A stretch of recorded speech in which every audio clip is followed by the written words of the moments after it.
everybody. Welcome to Inside the Mead Maker Studio, where we dive into the world of mead and uncover the stories behind every sip.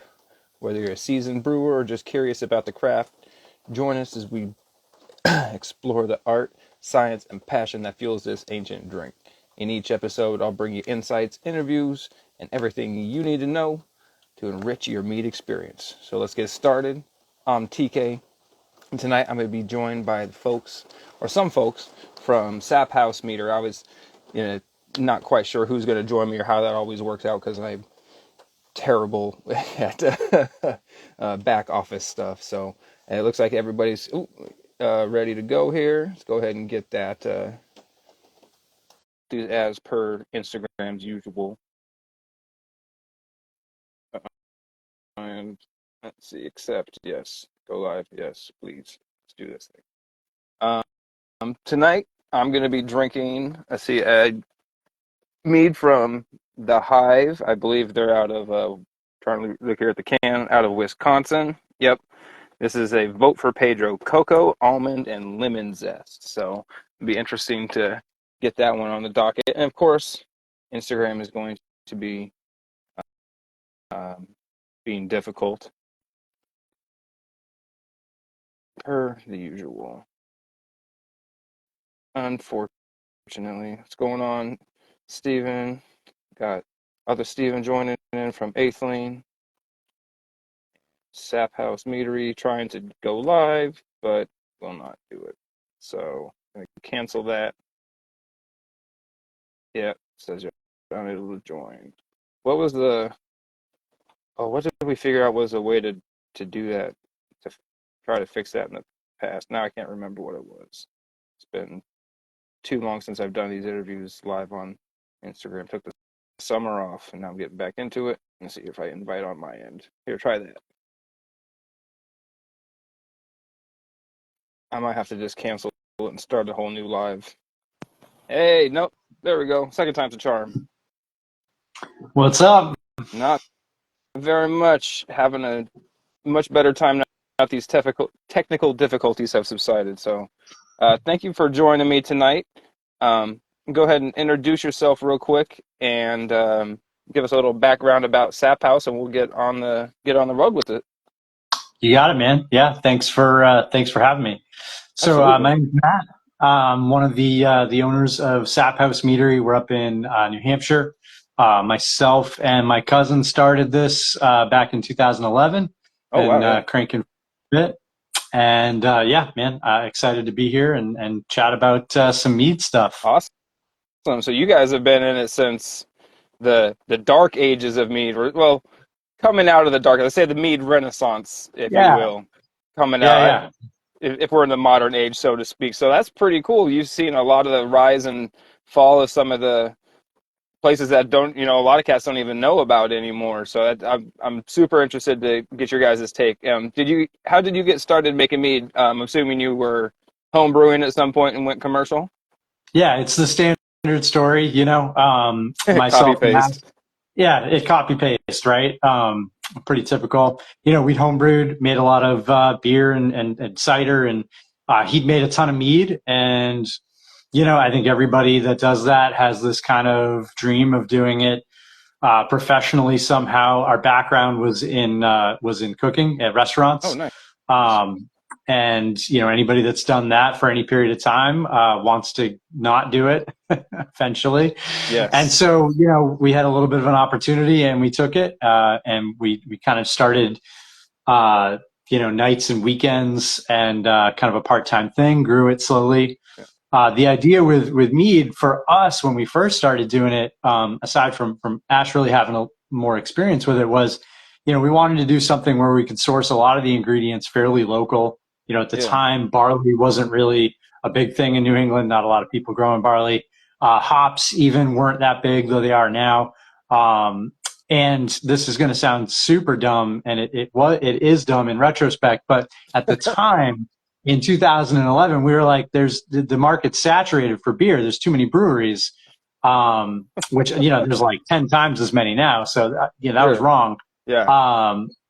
But at the end of the day, it worked out because I think with mead, being able to do something where you're really kind of like, we're all kind of inventing the category as we go. Yeah. Mead, certainly before, I would say kind of like that generation of meaderies started, was very limited, very traditional, not a lot of interesting stuff, on the innovation side. Yeah. And, people are just, I mean, every day I look around online, or somebody gives me a bottle or a can of something. And it's like, it's a whole new thing. Like, it's taking the category in all new places, which I think is really cool, and I Yeah. am excited about where we were able to go with it, and kind of coming up with some new styles and new ideas. And I'm really excited to see where it goes from here. Do you guys still, or because I'm assuming you've grown substantially since 2011, are you still able to utilize local ingredients on the same um, scale? I'm not quite sure what the word I'm looking for is, but are you still able to utilize as much as you can for locally there? Yeah, I mean, so we definitely still use a lot of local stuff. The major thing is of course honey. So New England's land is pretty expensive, and it's not great for agriculture. Relative to, like, say, the Midwest or California or Florida. Sure. So we can't get enough honey to do what we need to do Yeah. from our area. So we do source that from around. But things like, berries and stone fruits and apples, anything like Yeah. that is readily sourced. But yeah, the honey has been the big thing. If Sure. there just aren't that many big honey producers in the area. So if somebody wants to get into beekeeping in New Hampshire, let me know. We'll fund it. And just to put it in perspective for some of us who are, not quite as far along, I've been in this for 4 years now. What was, what were you paying for honey when you started this? I mean, because you've had to have, it had to have been the primary cost, driving the product, and, only have grown exponentially. And so I'm curious as to, what that was, if you remember back that far. Yeah, it was less than $100 for a 60-pound bucket. I do know that. Holy cow! Yeah, yeah. Yeah. That, and probably a lot less competition getting some of the more difficult to find, your meadow blossoms, your tupelos, that type of stuff. It was still being, produced at this, I'd say probably closer to the same scale than not. But like I said, much less competition. Yeah, I mean, obviously everybody that's doing mead now has jacked the demand for honey, but also over that period of time, honey became a very trendy ingredient in a lot of CPG, like food, that, like, even granola bars Mm, and honest tea, stuff like that. That yeah, it's like they suck up like incredible amounts of honey off the market, and that has a big impact. Kind of more diffuse, but yeah, honey has just become very popular, and the demand, the supply has stayed pretty similar. And there's been the whole thing with importing it from China, and then not importing it from China, and then yeah. it all the other countries. So the honey market has been pretty wild, and I'm sure anybody else that's doing, other people that you're interviewing in the meat industry, I'm sure they all have the same refrain, which is, damn, honey's expensive.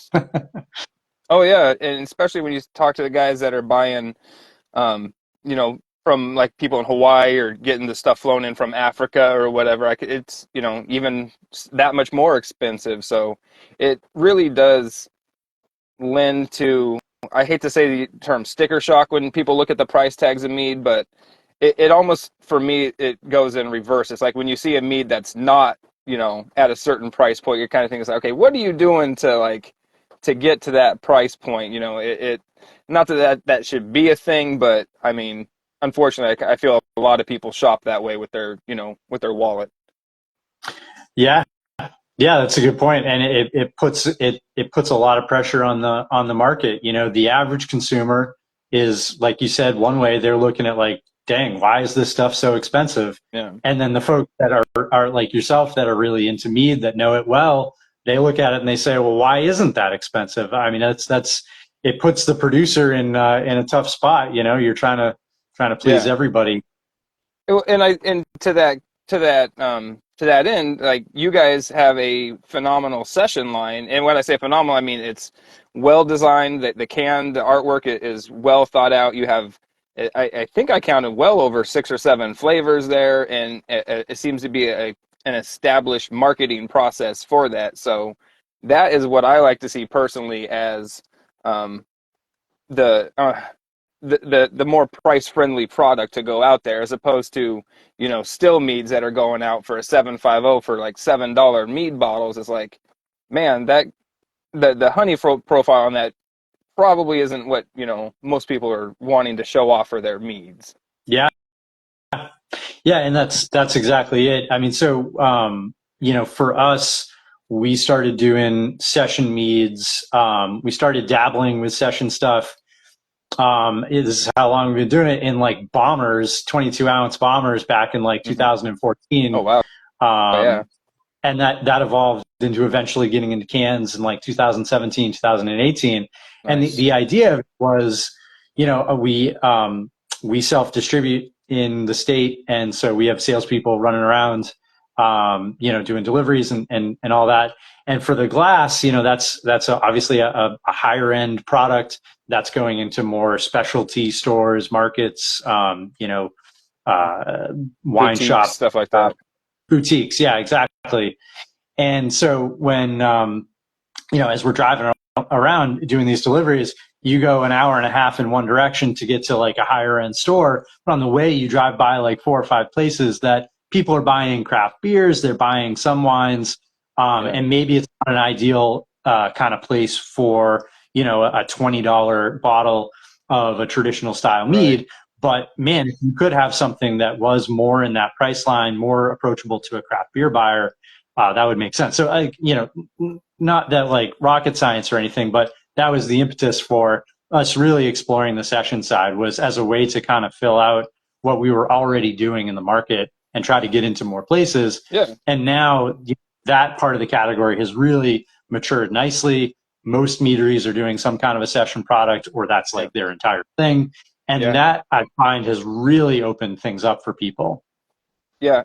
And I think certainly at the price point level, but also in the drinkability level, I think it's a lot easier to convert beer drinkers over, or those the hesitant beer drinkers, with something that's sessionable, because it's something a little more familiar to them, even if it's closer to a cider, or like the fruited seltzers and stuff, and all that's wildly popular right now. So the sessionable meads, I think, are a phenomenal gateway mead to the addiction there's no cure for. Yeah, exactly.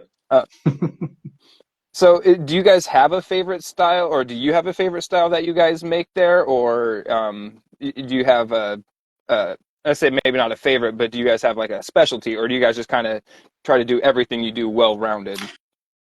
Yeah. So I mean, certainly we're trying to do everything really well. What I really appreciate most, I think, about the tack that we take with mead is, we try to make it approachable to everybody, but also try to be pretty innovative with it. So because like Ash and I certainly have culinary backgrounds, and actually a few of the people that that we've brought on over the years also come from that background. And so when you're composing, a dish in, cooking and food service, thinking about how you layer flavors, salt, fat, acid, heat, that whole thing, and taking some of that over into how we're creating flavor profiles. And a lot of our meads have like several different ingredients. And sometimes those seem kind of disparate, but they come together nicely. And I think a lot of that comes from that culinary background, something like, smoked rhubarb and fir tips, that's combining like this smokiness, this obviously from the smoking, like a tartness from the rhubarb, little slight fruit note, and then also this kind of piney note that's coming out of left field. Those 3 things seem kind of strange but they really come together nicely. They're layered. Some stuff's on the front, some's in the mid, some's in the back palate. Yeah. Something that I'm really proud of, that I think that we do really well.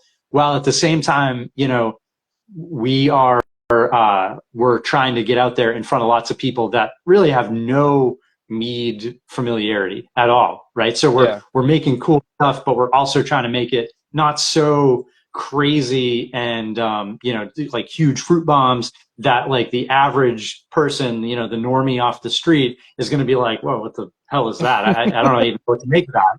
Right. You know what I mean? Like we're trying to thread that needle.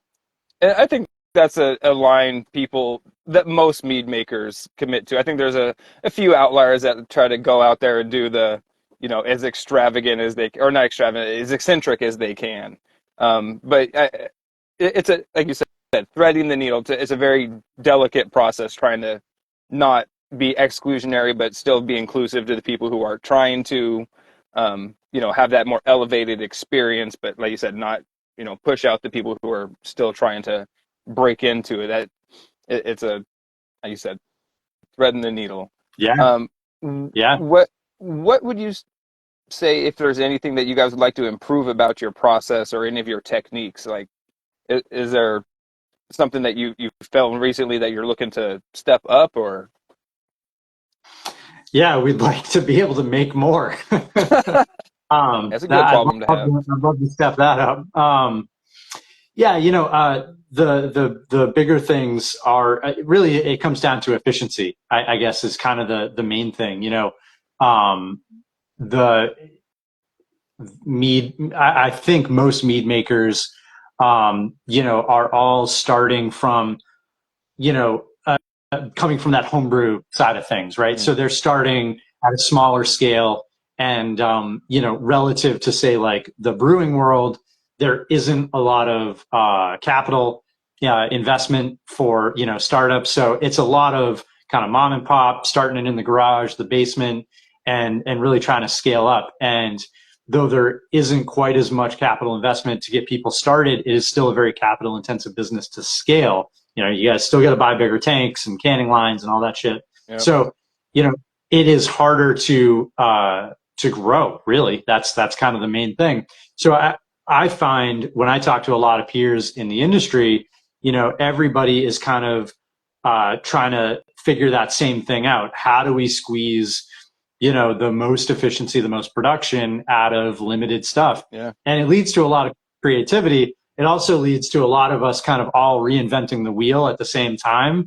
And then we finally all get together and we're like, oh yeah, you figured that out. That would have been nice to know 6 months ago. So that's kind of the main thing is how do we leverage this? How do we keep growing and not get out ahead of ourselves and out ahead of our skis? That is a huge risk. You dump too much money in and you get yourself in trouble. So, it's kind of threading that needle. It's a lot of threading needles. We're like, we're tailors, I guess. We're basically getting into tailoring and knitting here. I like this very much so. Yeah. So other than like general advocacy for the product, as you've been saying, what is the biggest hurdle that you feel faces the meat industry today? Or one of the biggest, I should say. Yeah, so the biggest, first of all, we've already touched on it. It's that as a source of fermentable sugar, honey is the most expensive one you can pick. So that's a big hurdle. And from that, like you said, why, if something is fairly cheap, why is that? There's a lot of suspect honey out there. There's a lot of honey that isn't honey. Yeah. So that's a big challenge, and we've run into that. We've gotten batches of honey from reliable suppliers that, turned out to not be honey or not be entirely honey. Yeah. So that's definitely a big issue. And normalizing the supply chain there. The brewing industry, the wine industry, they have well-established supply chains for grapes, for barley, all that kind of stuff. Yeah. As far as, obviously, like you said, general advocacy, the one thing that maybe we haven't touched on really is a sense of identity as an industry. To the average consumer, what is mead? What does that mean? Yeah. What does it evoke for somebody? I think if you were to get 20 people picked at random from across the country or across the world, and you asked them what mead is, I think you'd get like 18 or 19 different answers. Most people have some preconceived notion of mead. They think it's from Vikings, it's from Game of Thrones. Some percentage of them have had it at a Renaissance fair, Yeah. or their brother-in-law brewed it, and it was shit in his basement. There's so obviously another third of people have actually had legit commercial mead out there. But like, how do we talk about it? Do all those kind of more traditional archaic names like melomel and metheglin, are those the marketing terms that are going to work the best, or do those scare people off? What constitutes a session mead? What constitutes a traditional mead? I think a lot of meaderies are all kind of like figuring that out for their own individual markets and answering those questions themselves. Yeah. And there isn't a good cohesive thing. If you're a brewery, all you got to do is put up on your chalkboard behind the bar that you've got an IPA, and everybody that comes in has a pretty good idea of what to expect with that. Yeah. If you walk into a meadery and you are looking at, whatever, any kind of style, any kind of variety of mead, it could be a crapshoot. You don't know what you're getting. So that to me is kind of the next big hurdle for mead, is to really find a sense of identity. To find also, and the last piece of that is what is the occasion for mead? When do you drink it? Why do you drink it? For wine has this whole culture and identity around the occasions and the reasons that you drink it. It's got food pairing, it's got history and all that kind of stuff. Beer, whether it's like mowing the lawn or hiking or whatever, like beer has that kind of like identity as far as like when and where you drink it. Mead, because its strength is it's such a diverse category, it still doesn't really have that figured out. So to me, that's the biggest challenge for us as an industry. And I think it's one that unfortunately is coming from with the biggest hurdles are coming from within the industry. A lot of people say that, the TTB this or, cola this and that. But I feel that a lot of the identity crisis comes from mead makers themselves not being able to identify, like, as you said, it is using the more traditional terms, melomel, metheglin. Is that the best way to really present the product? I tend to call them, the Viking style meaderies, or even the ones that have kind of moved away from the Viking sort of motif, but still kind of produce that more OTS traditional style meads. They kind of cornered the market or cornered the pigeon-toed those terms into the current market. So it's going to take some serious, and I believe needed, as you're saying, lobbying at very minimum to get these things changed. But if we as an industry can't really decide what we want that to look like, I don't know how we could expect somebody like the TTB to, come up with something when, as many mead makers, and I'm sure you guys yourself included, how many times have you had to educate people on the other end of the email or the end of the phone about what mead is? And they're the ones who are giving you your license, who are approving your process, this, that, and the other thing. Yeah, 100%, man. So, yeah, it's an interesting concept. What, going back to what you're saying about upscaling and stuff, what expectations do you think new mead makers should have when they're growing and upsizing? Because as somebody who's, gone through that process and been successful for a number of years and proven said process, I'm sure you have some, pretty legit insight. Yeah. So, it's funny in, I want to say it was 2018, maybe 2019. I was pre-COVID. Ash and I were slated to go to the ITMMS conference and give a presentation on basically, starting or growing your meadery, essentially on a budget, and kind of translating a lot of the lessons that we learned, not having any money, Yeah. and still growing something and creating something that could scale. Because what we had seen is, if you were to go to any kind of an equipment conference or talk to anybody that is in the equipment side of things, I mean, you can spend a limitless amount of money, building out your setup, your bottle filler and your tanks and, all that kind of stuff.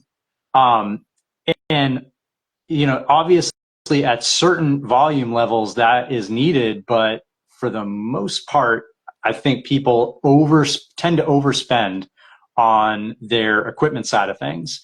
And right now, unfortunately, is a really great time because a lot of beverage companies are unfortunately going out of business, and there's a lot of used equipment coming up for sale. Yeah. So I would say, my biggest piece of, broad advice without being specific to any individual is, be very careful, really ask yourself, is this needed? Does this increase the number of bottles I can put out per, labor hour or whatever metric you want to use? And find it used. I mean, how do I leverage the most production out of every dollar invested in terms of capital expense, into assets that you can? Because, man, it is real easy to get upside down, and whether it's debt or it's investors, you want to be selling bottles of mead. You don't want to be trying to figure out where the money's going. For lack of a better term, you want to be selling the bottles. You don't want the bottles to be selling you. I've seen too many different times. And again, as somebody who's only been, in the industry adjacent for 4 years, I've seen too many places come out the gate with, 6-figure debts and, obligations to investors, via maybe private loans and whatnot. And I couldn't, like, the thought of that pressure gives me anxiety and heart palpitations. Like, to have that pressure on me, as like, I feel personally would stifle my creative process. But Yeah. I think that's a phenomenal piece of advice to give people. Do I really need this? Is this going to be, the most bang for my buck, so to speak, to get me further down the road? And I think another thing a lot of people don't consider or kind of skip over is, why can't you go commercial, so to speak, with the homebrew equipment you have? There's nothing that says you can't use that. I always see people say commercial grade equipment or homebrew equipment. It's like, no, equipment is equipment. What makes it commercial or not is whether you're selling the product that comes out of the the carboy or the tank or whatever. Absolutely, man. I mean, people would probably be pretty surprised how much homebrew equipment we still use, even at our scale. And one kind of fun thing. So when we first started exploring canning our sessions, we obviously, a canning line can be, $50,000, $100,000 more. We obviously weren't going to just jump right into that. So kind of employing this philosophy that we're talking about, we took a base from an old Enomatic bottle filler that had broken. We took 2 Blickman, counter pressure fillers, again, all homebrew stuff, fastened all that stuff together, put it on like a lift kind of, so you could slide 2 12-ounce cans in, bring it down, fill the cans, take those over. We had an October seamer, like the Crowler seamer that you'd see behind a bar. We would hand seam 12-ounce cans, throw them in a hand, two. Absolutely. Yeah, throw those in a hand labeler. And it took 2 guys, 4 or 5 hours to do 20 cases. But we did that for, maybe like a month. And we got the cans into our tasting room. We got them out to some key accounts. And we tested it. And we figured it out for like, a couple $1,000. And we proved the concept. And we used that money that we made off of that and that experience to justify going out and getting the big $50,000, Twin Monkeys canning line that we're still using today. But we didn't just jump right into it because, you do that, you leap before you look, and you might get in trouble. Absolutely. You're going to bench trial your meads. You might as well bench trial your processes. 100%, man. So with that, do you guys do a lot of experimenting with different flavors, adjuncts, yeast? I know you had said that via your culinary backgrounds, you are really intrigued in the and driven by that flavor melding, that be able to layer those things.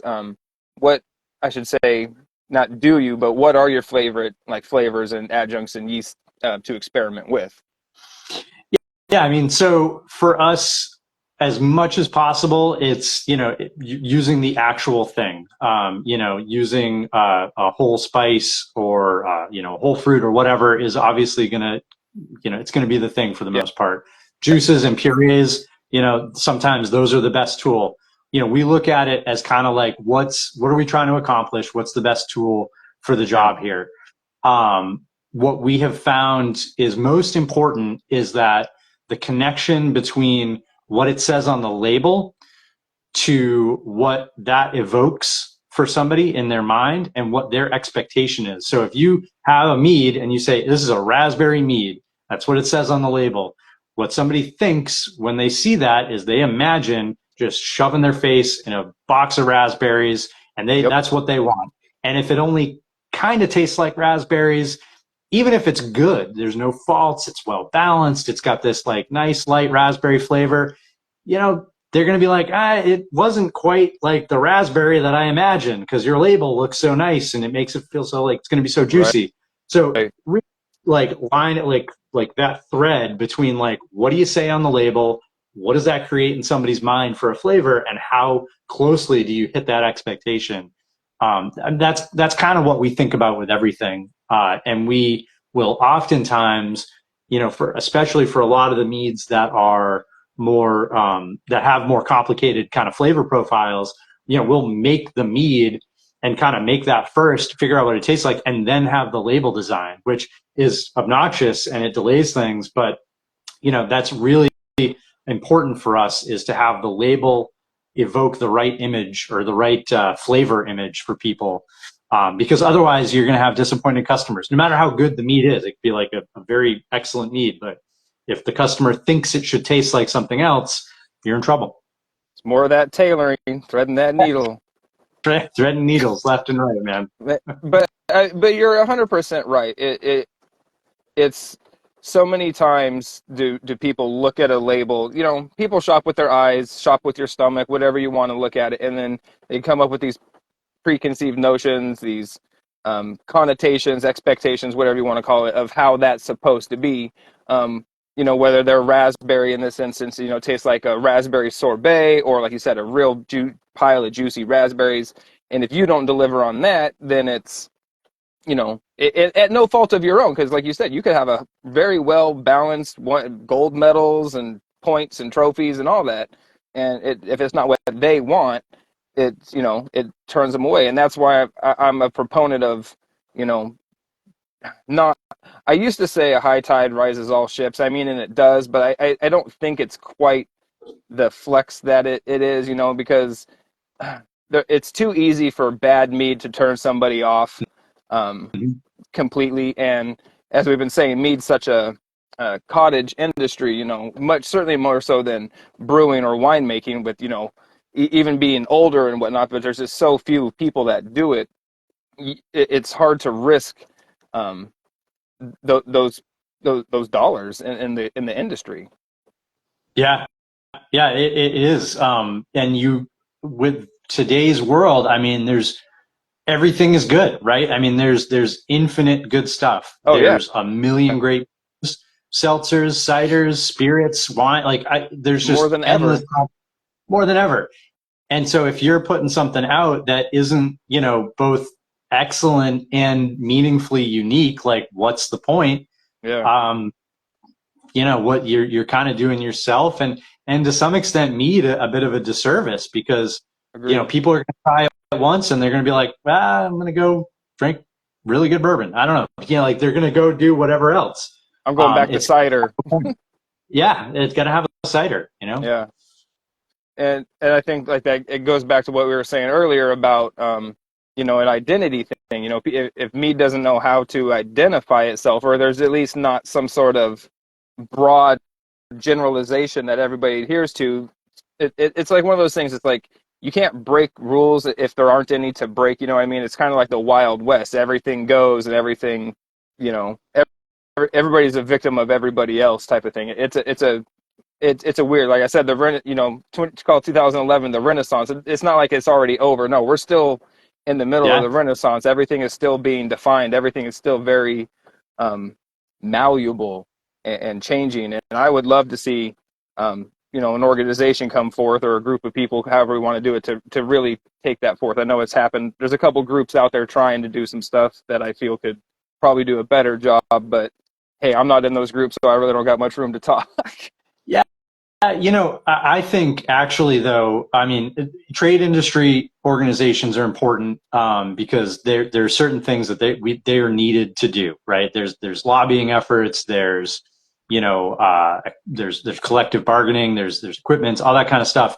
Yeah. But in my opinion, when it comes to finding the identity for Mead, actually, people like yourself are going to be a pretty critical component of that, because what Mead doesn't have is sort of like this established kind of journalistic, observer component. Like beer. What was one of the driving things with the beer thing, with Beer Advocate, right? The brothers that started that website, right? They helped to, as a neutral third party, not a brewer who was touting his own stuff, but as a neutral third party, they really helped to define the culture around beer and the styles and stuff like that. Wine has that. There's plenty of famous people over the history of wine that like were wine journalists or whatever, that kind of helped to observe and define, kind of like in cooperation with the industry, what was going on. And that lent credibility and a reference point for the average consumer. They'd go to that, like, Wine Advocate or whatever, like any of those publications now that we kind of take for granted, or a Beer Advocate rather, that like they had a really important role to play in defining the culture around things. So I actually think what you're doing and what other folks that are doing, like podcasts and websites and blogs and stuff like that, is actually what we need. We need way more of it, and we need that to help the industry establish it, because I don't think it's going to come from, frankly, I don't think it's going to come from a trade organization made up of a small subset of producers. Like, Agreed. That it's too top down. It's too focused on what those ones imagine, and like as too self-serving. It's self-serving, but like as regimes change, as people like cycle in and out, it's going to ping pong around, because whoever's running it today isn't running it tomorrow, and this guy's got a different vision than this guy. So what you need is sort of this like consistent third party reference point that's like, hey, like this is a good mead. This is what you should look for when you're thinking about drinking, or when you drink it. Like I think what you're doing is actually what's going to pull it off for us. Well, thank you very much, Matt. I agree. Like, there's other people that are doing this that inspire me, like, the Got Mead people and, the former Mead cast. I'd like to see other people step up and do it, and it's a lot of commitment, because, I don't get paid for this. A lot of the meads that I feature on my show, I'm very fortunate that the people that sent it to me said, hey, please feature this on on your podcast. And other than that, I buy everything that was for this. Not so much that it's as much to support the products in the industry as it is to say that, I don't have any, I have skin in the game as far as like honesty and integrity in the review. I'm not trying to go out here. That's why I refuse to ever ask anybody for mead. You know what I mean? It's like my mom said, you don't ask to go over to your friend's house. You wait to be invited, because it's an etiquette type of thing, I guess, for lack of a better term. But I would love to have more folks doing what I'm doing and have a collective going. I think it would be awesome. Yeah, it's needed. We need more advocates out there, really, is what it comes down to. Do you guys participate in a lot of competitions and go to a lot of cons? I know you had mentioned that you were going to go to the MeadCon the one year. It kind of sounded like that may not have happened just by your verbiage you used. Oh, yeah. Well, so that was, whatever year it was the year that there was like a bomb cyclone that hit Denver, and we got stuck in Atlanta, actually, and we ended up, so we hopped on a plane in Boston, got to our connection in Atlanta, got stuck there for 4 hours, and then ate at a Chick-fil-A, and then flew back. So we joked that we went and had lunch at Chick-fil-A in Atlanta for instead of going and doing this conference. Nice. Yeah. Oh man, that's really unfortunate. But so do Hey, you it's guys a bummer, yeah. participate in a lot of comps or any at all? Yeah, so sort of. We used to participate a lot in when we first started. Obviously, we're really looking for feedback. We're looking to learn as much as we can. Obviously, getting medals is great, and we certainly earned our share of those. We have recently started to. We took quite a long hiatus off from it.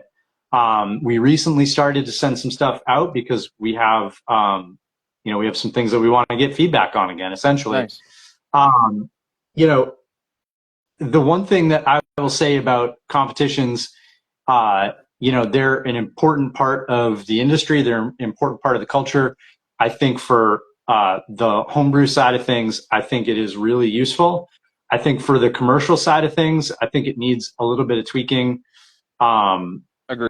I think it needs to be a little bit more of a recognition of what producers are looking for. What are they trying to get out of it?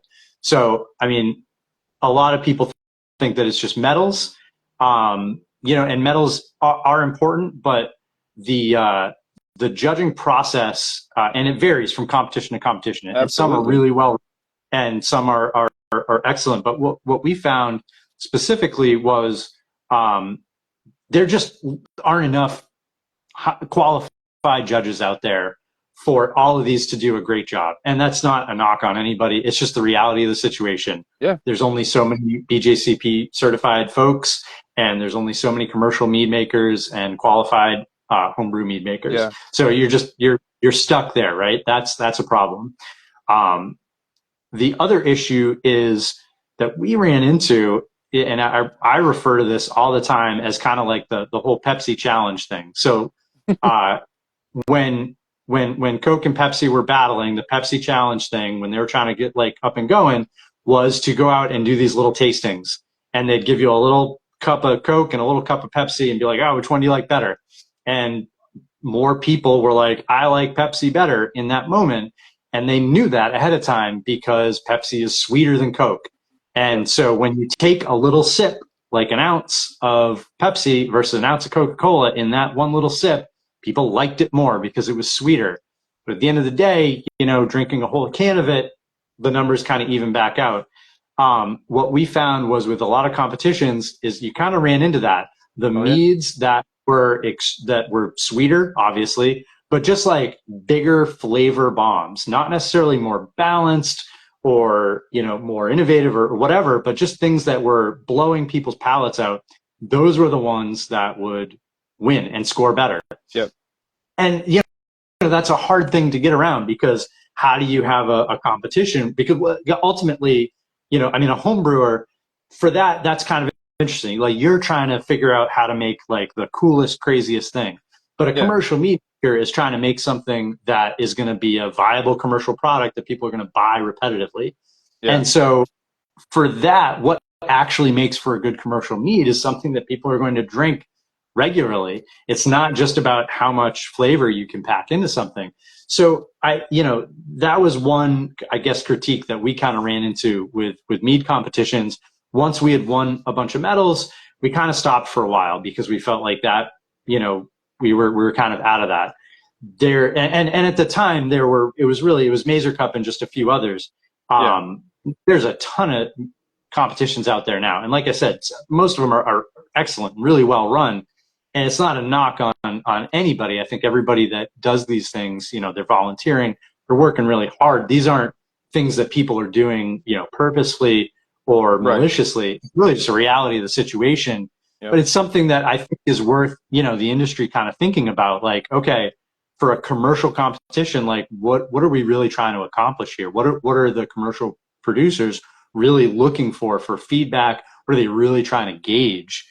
Is a gold medal winner actually a better commercial product than, whatever the alternative? Right, because ultimately, like you're saying, the homebrew competitions, those people have that luxury of being able to brew on, a smaller scale, to where those more fully saturated products are, easier to produce. Like somebody like yourself, doing 500-gallon batch, 300-gallon batch, 30, 50, 60, however many barrels, becomes exponentially more expensive to do that. One of the things, my wife has a culinary background, such as yourself, and she was constantly looking at different ways to, process this types of information. And, we would like to see an expansion of, like sweetness levels. You got right now, you just have dry, medium, and sweet, and everything from 10, 25 and beyond, which is, I mean, let's face it, the vast majority of products out there, there's so many. You could have, 3 or 4 different, tiers within that itself, it would seem. And it drives, I think, a lot of people, like you're saying, to make meads that are going that way, when there's so many products that are delicious, wonderful, and full flavored products that fall, not into that dessert pastry category. And the competitions, I agree 100%, are kind of more, especially regional bias, playing a lot into that. Don't necessarily do the best service, and like you said, I don't think it's anything malicious, or it's a fact of the matter, and it's just a victim of being a small cottage industry. We have to piggyback on the BJCP. We don't even have our own accreditation, type of situation. People out there like the Mead Institute are trying to, put something like that into place, and it's a cool concept. But again, I think it goes back to Mead just trying to identify itself and find its place in the the alcohol beverage world. Yeah, absolutely. I'm sure, in the early days of beer, obviously that was happening in a different era, without social media and probably without really much of an established internet. But, Sure. That's still, I'm sure you'd see a lot of similarities. And obviously, like, beer got through it and found its identity and came out of it. And, I'm sure that Mead will do the same. I guess in some ways, we're all fortunate to kind of be here at the ground floor and kind of creating it. We're creating the category, and that's fun. It's kind of an honor. Yeah.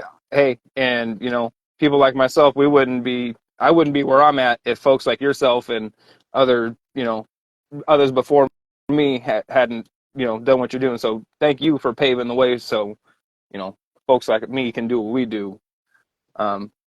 So getting rapid. Yes, thank you. So we're getting down to the last couple of minutes here.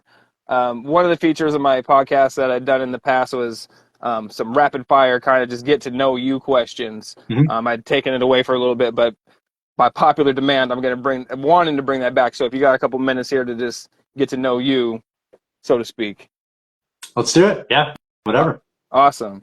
All right. So what's the first thing you think about when you wake up in the morning?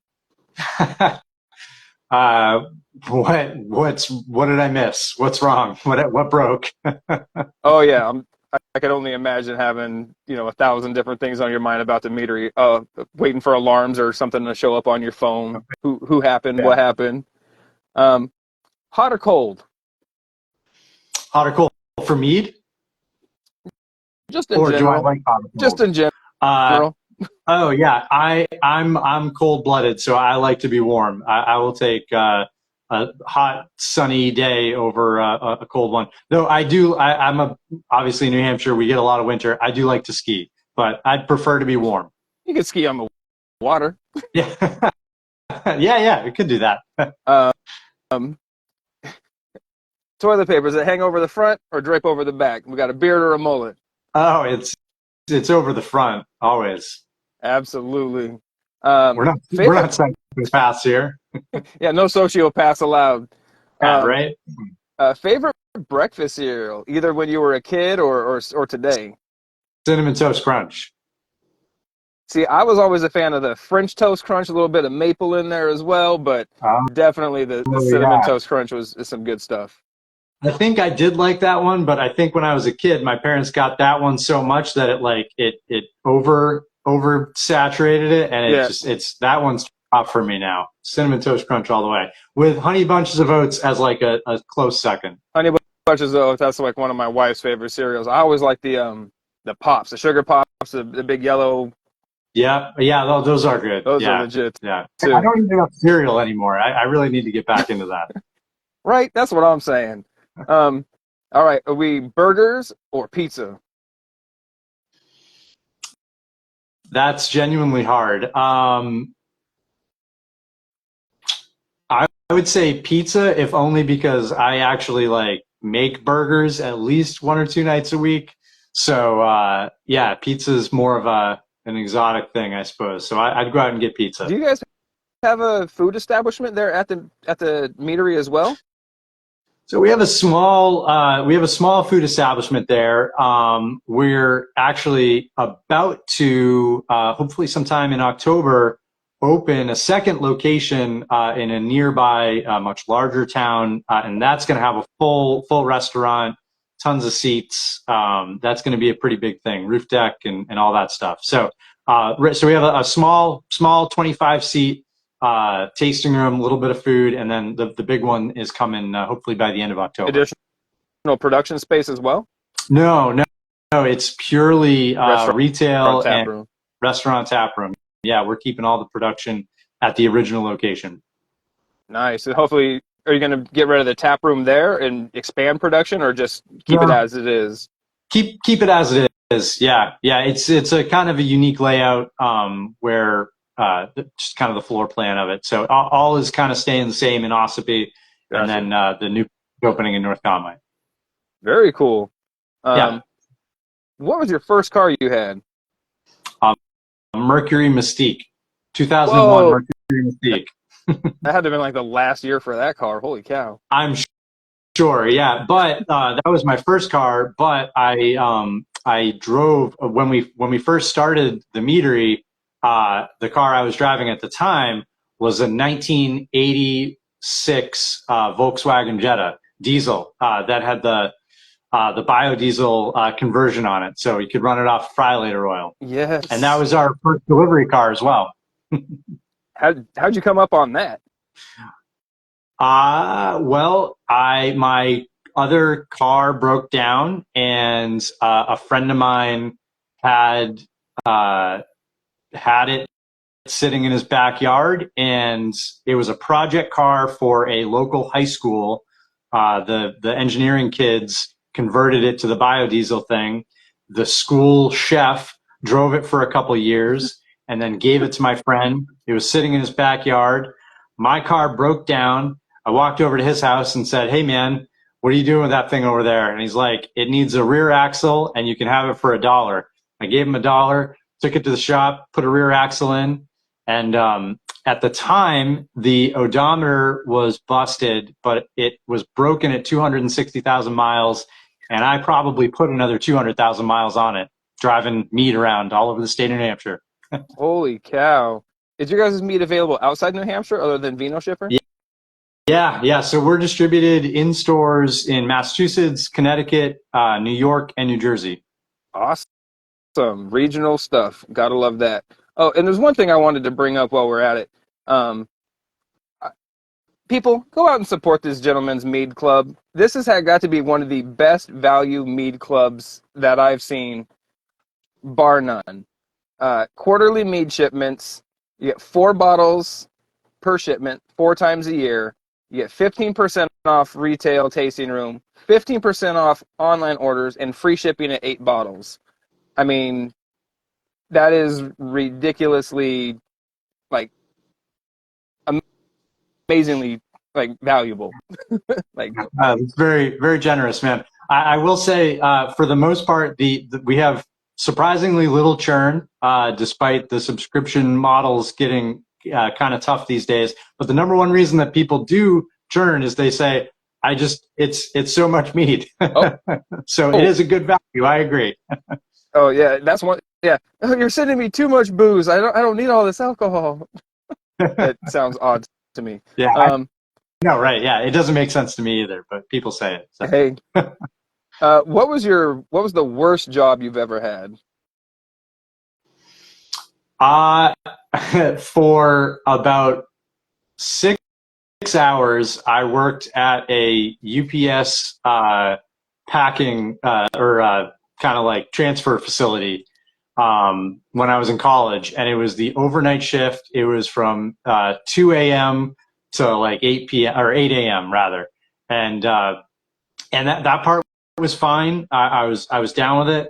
But the guy that was training me on my first shift was the like not like the head honcho, but he was definitely like he was like the assistant manager for like the whole Oh facility.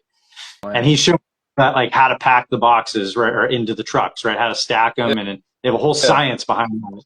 And we're just talking because you're just stacking boxes for hours. Yeah. And I was like, "How long have you worked here, man?"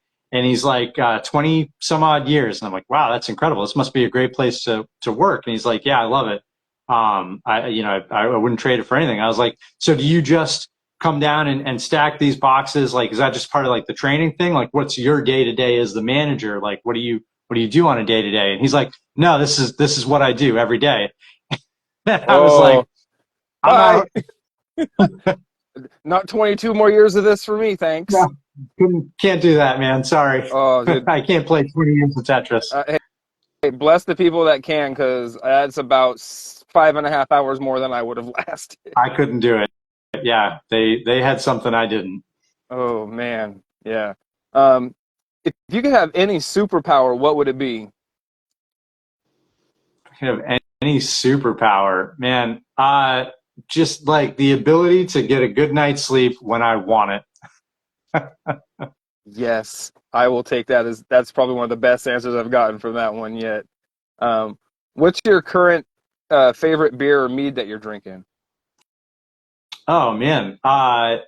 Well, so I have a glass of our mead, obviously, here, or one of these days. It's bourbon barrel aged mead. It is like the most reliable, wonderful thing. But as far as other stuff, earlier tonight I was out at a show. I had a Miller High Life, because that's what you do It's a sometimes. champagne of Um, beers. it's the champagne of beers. It really is. And beyond that, I've been trying to explore the spirit side of things. Really, it's an Nice. area that I don't have a lot of knowledge in. So I've been kind of going through bourbons and tequilas. And there's some great local distilleries that are finally kind of coming into their own stride, that are putting Very out some cool. bourbon, which I'm really excited about. So yeah, I'm a pretty equal opportunity drinker. I'll try anything. There you go. Let's see. Oh, pool or darts? Pool. Yeah, I play a lot of pool. Or I don't anymore, but I used to play a lot of pool tournaments. Definitely my thing. My wife is good at darts. It always seems to be one or the other. Nobody ever's like, I like both of them equally. It's always very parsed camp there. Favorite or best Halloween costume? For me, that I've ever worn. Sure. Yeah. Well, when I was a super little kid, my mom actually made sewing with threading needles a Donatello Teenage Mutant Ninja Turtle thing costume, full body with my face poking out the mouth, and I still think that's the best Halloween costume that I have ever had and ever will have. I It, can't it fit it into it anymore, unfortunately. So. no, that's a rad costume though. Um, if you could star in any movie remake, which actor would you replace? Like Oh from man. I would totally replace Keanu Reeves as Neo in The Matrix, man. I want to be Neo so bad. That's such a cool So is it like my aspiration? Like who would I want to be, or who do I think that like the producers would actually let me be? aspirations to the moon, Aspirational. baby. Yeah, I mean Harrison Ford in anything, whatever. He's always too cool. Get off my plane. Yeah, exactly. Oh no, I'm here for it. And usually I end off with, if I wasn't a mead maker, I would be a. But I think I already know that you'd probably go back into culinary. Yeah, yeah. I thought you were going to say I'd go back to UPS. Oh um, God, no. yeah, I probably would. I do love cooking, and I enjoy the creativity and the challenge of it. I enjoy the kind of the chaos of that work environment too. Um, and then beyond that, honestly, I always thought that I would be in teaching was the other thing. So Nice. yeah. Very, very cool, Matt. Well, thank you so much for joining me today. And I had a phenomenal time with our conversation. I thought we hit some really cool points there. And I, again, appreciate your kind words there. I trying to do what I can to help push the brand forward. And you guys are doing a phenomenal thing there. Anybody out there, please go give these guys follow on their social media. Go buy some bottles from them if you're there locally or regionally. You guys are on Vino Shipper, if I remember correctly. Oh yeah. Yep. Yeah. But So before we bounce out, can I ask you absolutely, a question? please ask away anything you got. What is your take on like the state of the meat industry? Like what you're as a this like third party observer, like I don't what do you think the challenges, the opportunity, like give me the synopsis. I would actually have to go back and say recant what I said before about being in the mead renaissance, and I feel it's kind of gone into more of like a dark ages. So many people are, you know, I don't know about proportionally. It does seem to be there's a lot of more meaderies opening up than closing down, but there's a lot of places closing down, a lot of solid industry places closing down. Haymaker Meadery, or that changed their name to Upper Reach. Melavino. These are, they unfortunately kind of have like an offset of, having been damaged by a storm, and that's a lot to recover. But I mean, there's a lot of places that are closing down that probably wouldn't have if it was 4 years ago during COVID. There was a lot of free flowing money, so I think it kind of gave an artificial boost to the industry. Mhm. It gave people a lot of this false sense of security of money is going to be there. I think a lot of people took advantage of that situation. Again, maybe it wasn't maliciously, maybe some of it was, but I think it was just, hey, there's money out there, I'm going to do a grab and get in, and if I have a subpar product, it doesn't really matter right now because money's just out there. And I think that really we're seeing the outcome of that right now with these places that, not even named places, just by number of places. When I'm on social media, my entire feed is nothing but mead drinkers and meaderies and stuff like that. I see a lot of different places. I was just making I have a special Google Maps for just active and closed meaderies, and I want to say the closed meaderies, just since I started doing this in 4 years, is close to 100 meaderies. You do the math, you're looking at a meadery closing every month. That's a sufficient amount, given our numbers versus breweries. You can afford to lose 100 breweries a month, Hmm. and it would almost be a drop in the bucket. One meadery a month is a quantifiable number. So I think it's a real dark time for meads. You have last year West Coast MeadCon got canceled. East Coast MeadCon only had 50-ish people, well less than 100. This year I've heard it's not looking like there may even be an East Coast MeadCon, let alone anything else. We talked about these industry organizations, that like the AMMA or the Mead Institute. I think the Mead Institute has a better approach as far as trying to identify mead in the world of trying to set their foothold. The AMMA, I feel, has a lot of people with good intentions, but what they say about good intentions is where that road leads you, unfortunately. And again, I don't necessarily think it's malicious from everybody on there, but they're not doing, those organizations aren't necessarily hitting all the points in their mission statements, and I think it's a detriment to the to the industry as a whole. I tried to do an interview with the AMMA, and I got so much runaround from the people that it actually never even happened. I got, oh, that guy's not the guy who's supposed to be talking to you. I'm going to be the one talking to you. Oh, and then that guy who was supposed to be the one talking to me got like resigned before it, and they're like, it got jumbled, and my interview got lost in the jumble.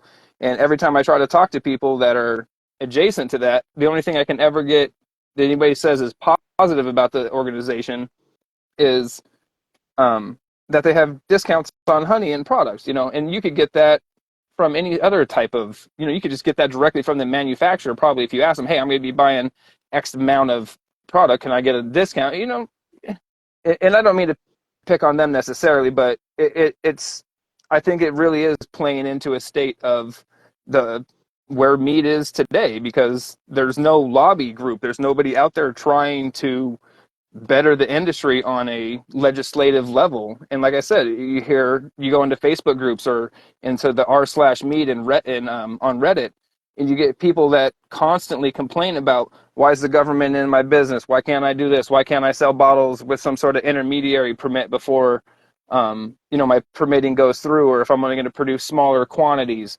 Why can't you do that? You know why? Because nobody's gone through and done the steps necessary to get the legislative stuff done, because nobody wants to go through and get the dirty work. And it's a lot of work to be done. And I can't fault anybody for not having done that, but it hasn't been done because it hasn't been done. And Yeah. that's all there really is to it. And the real interesting thing to see is, where's Mead going to be in 5 years from now? There was one person that shall remain anonymous that I talked to 4 years ago, when I first, about 3.5 years ago, one of the first interviews I had. And this person called out that we were heading in this direction, and I didn't see it. I was bright-eyed and bushy-tailed, fresh on the scene. And now, like I said, I'm only 4 years in. I'm still a rookie in many, many, many aspects, novice, whatever you want to call it. And I'm terrified, to be honest with you, that I certainly don't think the industry is going away. I think there's going to be some sort of minimum saturation point, as opposed to like a maximum saturation point. Is going to get to a place where there's, it's just going to be, it's like water finding its own level, so to speak. But it's the rebound period. How fast do we come back? Does the industry come back from something like that to be that, back in 2018, 2019, Mead's the fastest growing industry. Look at Forbes, look at Wall Street Journal, it's so many 600 meaderies are opening every month, and these, that, and the other thing, or whatever. It's like, are we going to be able to get back to a point to where we can even hit half of those numbers, especially with, price of honey going up, everything's inflation, yada, yada, pick your poison that's being poured into the well. That's what I'm trying to use my crystal ball, my portent to the future, is where are we going to be in 5 years from now? Because I would like to eventually have, like you're saying, a small commercial place. I'm not trying to, become a massive thing, or, quote unquote massive, a little small something for myself. And that terrifies me, that it might not be, there might not be the industry that there was 4 years ago. I think it personally gave me a false, along with a lot of those people, that false sense of, hey, look what it can be on a high. Now what's it going to be on a low? Yeah. Yeah. And again, like, kudos to you for having, in your organization, for having all those thoughts about thoughtful design, can labels, thinking about your customers. There's all those things that you had mentioned. There's so many places that are, I want to say self-serving, but more have a more narrowed vision of their products. Not to say that they don't want to reach those things, but they like, this is what I like, so that's what I'm going to do, and just let the cards fall where they lay. And again, I don't think it's malicious. They're not trying to exclude anybody. It is what it is. I'm going to make my labels this. I'm going to name my stuff that, even if it falls on, let's say, deaf ears. That's a poor choice of words. But even if it, isn't the most appealing or the most brand appropriate for meat in general. Yeah, that's interesting. I mean, I think, I think it is going to be a very challenging few years, and I think that's true of all the alcohol categories. I mean, Very true. There's just oversaturation. There's too many. There's too many things. Yeah. It would be he's super busy because he's kind of a one-man show, but it would be worth trying to chat with Andrew, who runs Mutiny Distribution. It's a distributor, meat-only distributor in New York and New Jersey and Connecticut. And he has, I think, some of the best insights on where the mead market is, because he is, instead of being responsible for a single brand that he's trying to sell, he's representing, 8 or 9 different brands. And he's out there every weekend doing tastings, like 3 or 4 tastings, talking to people. Yeah. And so we talk a lot. Obviously, I think he's got a really interesting perspective on things. I think you should try to get him on. I'll recommend to him that he hops on. I think that would be really interesting. Yeah. I had a distribution license in Arizona. I was bringing in stuff from a couple different places and just distributing locally there in the state. Really? And I was bringing in stuff from Bremminghorn, from Spacetime Mead and Cider Works, from Opagard Meadery, and I feel like I was doing significantly better than a lot of people thought I was going to do. Had I, again, I think that's kind of skewed because it was, during the pandemic and just thereafter, so we had a lot more of that free-flowing money. But I genuinely feel that would have been a viable thing to continue long run. It was really fun to be able to get out there, like you're saying. He's out there doing it I wasn't doing 3 or 4. I was trying to do one on at least 1 to 2 every weekend if I could. Mm-hmm. But it would be phenomenal to talk to him. Why did you stop doing that? It sounds like it was successful. It was one of those things where I had bigger plans outside of staying in Arizona, so it became a victim of circumstance. Yep. Yeah, that's fair. But yeah, to be honest, I even tried to sell the business to, or not even sell it, just give it to somebody, so to speak. All my clients, my connections with the meaderies, to, there's a handful of, not to say mutiny type, but, small craft distributors that had some decent, well-known nerd craft brands, doing Bottle Logic and a couple of these other types of bigger known places. And I couldn't get anybody to call me back. I couldn't get anybody to return my my emails, anything like that. It had zero desire in bringing mead into the state. And I genuinely thought, Schramm's had just recently come onto the market there in Arizona, and I like Ken and James and Allison. They're really great people. They came in to a market that had Superstitions, and that's like their backyard, Yeah. And so now you've got Superstition, who's already a premium brand by price, and then Schramm's comes in, who's, arguably premiumistest. And so now you've got those 2 higher price points coming in, and a lot of the establishments, they had case minimums and all these different things that were, binding them. If you want this one, if you want, statements, you got to buy all these other ones. And I just came in with, look, I won't even commit you to anything. You let me do a tasting. We'll come in here, see what sells, and then we can, figure it out from there. And people were just looking at me like I had grown a second head. Like, that's not the way anybody does it. Almost like I was trying to hornswoggle them or something. It was very peculiar. So I would love to talk to Andrew to see how, he was approaching that, or how he approaches that situation and whatnot. It could be a very cool conversation. And yeah, certainly his insight into where the prospects of mead is going. Yeah, absolutely. I think it would be great.